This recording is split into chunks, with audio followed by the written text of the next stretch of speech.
আসসালামু আলাইকুম। আজকে আসলে আমাদের মন খুবই খারাপ। আমাদের ফার্মের গাভীগুলো, ষাঁড়গুলো অনেকগুলা এলএসডি রোগে আক্রান্ত হয়েছে। এই গাভীগুলা, এইসব বাছুরগুলা এই যে লাল বাছুরটা এটাও আক্রান্ত।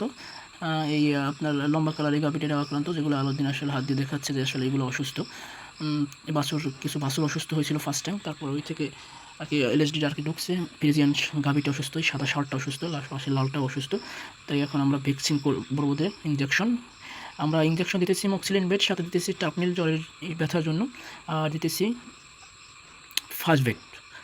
আর এমন অবস্থা, আপনারা এসে দিয়ে ঔষধও পাওয়া যাচ্ছে না ফার্মেসিতে, গরু ফার্মেসিতে। তাই আমরা আসলে কোম্পানি দিয়ে সরাসরি যোগাযোগ করে ওদের মাধ্যমে আর কি নিছি। ঔষধ একদম পাওয়া যাচ্ছে না, কারণ সব জায়গায় এলএসডি রোগে আক্রান্ত। আমি আলাউদ্দিনকে একটু সাহায্য করতেছি, যেহেতু অনেকগুলো ভ্যাকসিন করতে হবে।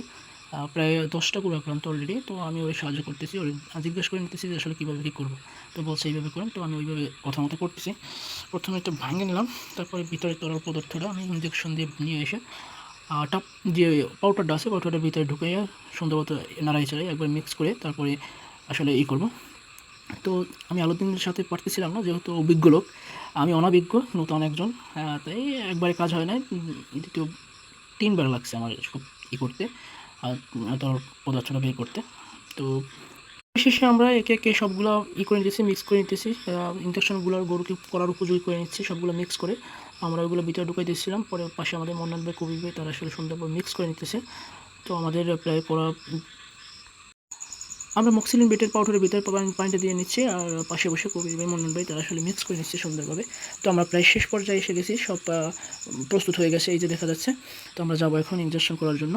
সাথে পানি নিয়েছি, পরিষ্কার পানি। কবির ভাই পানি নিয়ে যাচ্ছে, মন্নান ভাই সাথে আছে, ক্যামেরার পিছনে আছে মুসা।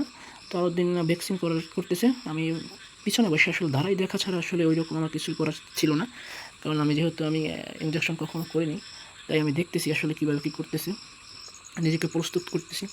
যদি আলাউদ্দিনকে একটু সাহায্য করা যায়, কারণ ও একা মানুষ, অনেকগুলো ভ্যাকসিন করতে আসলে সময় লাগবে। তাই দেখতেছি। পরে এটা প্রায় শেষ পর্যায়ে, গাভীটার করার এখন একটা ভ্যাকসিন বাকি। পরে আমরা চলে গেলাম গাভী শেষের ষাঁড়টার কাছে। যেহেতু একটু লম্বা দড়ি দিয়ে বাঁধা, যদি অনেক ষাঁড়গুলো সবই প্রায় দুর্বল হয়ে গেছে অলরেডি, যেহেতু সকালে পড়ছে। আমরা একটু ভ্যাকসিন করতে করতে লেট হয়ে গেছে, কারণ সারাদিন বৃষ্টি ছিল, মেঘাচ্ছন্ন ছিল আকাশ। আমি আলাউদ্দিনকে বলতেছিলাম যে আসলে আমাদের সবগুলোকে কে আসলে করা যায় কিনা। আলাউদ্দিন টপাটপ করে ভ্যাকসিনগুলো করে নিচ্ছে, কারণ খুবই অভিজ্ঞ, কারণ ওর করতে করতে একটা অভ্যাস হয়ে গেছে। পরে চলে আসলাম আমরা অন্য সেরে, সাহস করে নিজেই হাতে নিচ্ছি ইঞ্জেকশন। তাই চলে গেলাম একটা গরুর কাছে, সাহায্য করতেছি কবি ভাই, মন্নান ভাই। আলাউদ্দিন অন্য সাইডে অন্য গরুগুলোর ভ্যাকসিন দিতেছে। পরে আমিও চেষ্টা করলাম, দেখলাম যে না, আলহামদুলিল্লাহ আমিও পারলাম। আসলে চেষ্টাই মানুষের সাফল্যের ঊর্ধ্বে নিয়ে যায়। তো সবাই দোয়া করবেন আমাদের ফার্মের গরুর জন্য, যেন আল্লাহর রহমতে সব কিছু ঠিকঠাক থাকে, সুস্থ থাকে। সকলকে ধন্যবাদ। আল্লাহ হাফিজ, সবাই ভালো থাকবেন।